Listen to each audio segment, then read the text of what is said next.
Top Senate negotiators are back at the bargaining table, trying to reach an agreement on immigration laws. Over the weekend, Homeland Security Secretary Alejandro Mayorkas joined lawmakers to iron out sticking points. Now, remember, though, this has implications greater than the southern border. Republicans say an immigration deal is essential to securing their votes to pass aid for Ukraine and Israel. NBC News congressional correspondent Julie Tsirkin joins us now on this. Hey, Julie, good morning. So where do negotiations stand at this point? What are some of these major sticking points?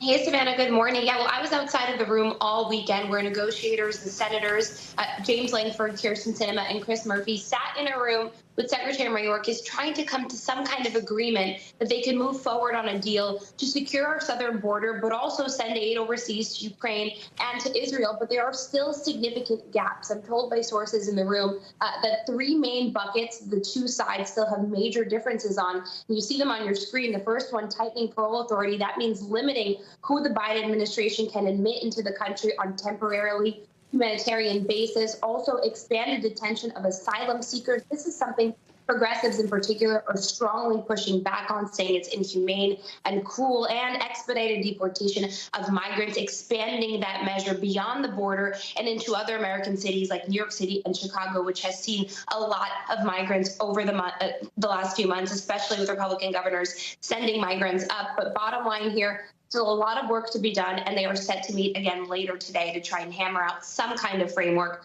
their colleagues could potentially vote on. Is the Biden administration willing to make significant concessions here when it comes to the border in order to get the deal done, given that it's tied to that other aid funding for Ukraine and Israel?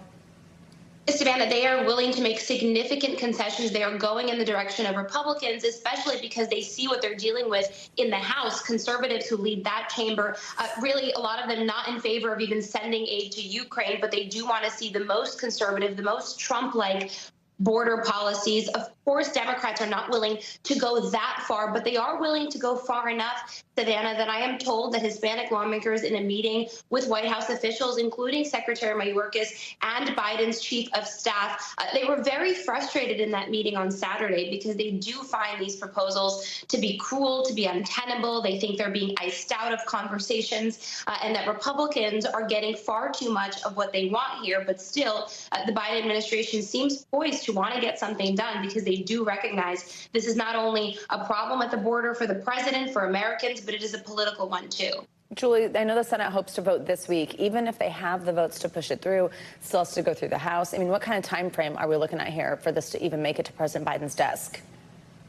Well, if the Senate did take it up this week, which really is a big if, that means the House is actually not going to come back until mid-January, and that's when they would take this proposal up. But realistically, Savannah, and just to be straight up with our viewers, I really just can't see that happening. It's too ambitious. Yesterday, the minority leader in the Senate, Mitch McConnell, sent a note to colleagues telling them, listen, progress has been made, but we are not going to rush. We are not going to jam you to vote on something when there is still no legislative text. And again, those significant policy gaps still remain. So I can't see the Senate taking this up this week. We'll see if Leader Schumer still plans to put a bill on the floor without text to fund Ukraine and Israel, and of course to secure our southern border. But again, Republicans are really pushing for that vote to happen in January, and that sets up quite a busy timetable with also those two spending bills up at the end of January and beginning of February as well. All right, Julie Tsirkin, thank you so much. Thanks for watching. Stay updated about breaking news and top stories on the NBC News app or follow us on social media.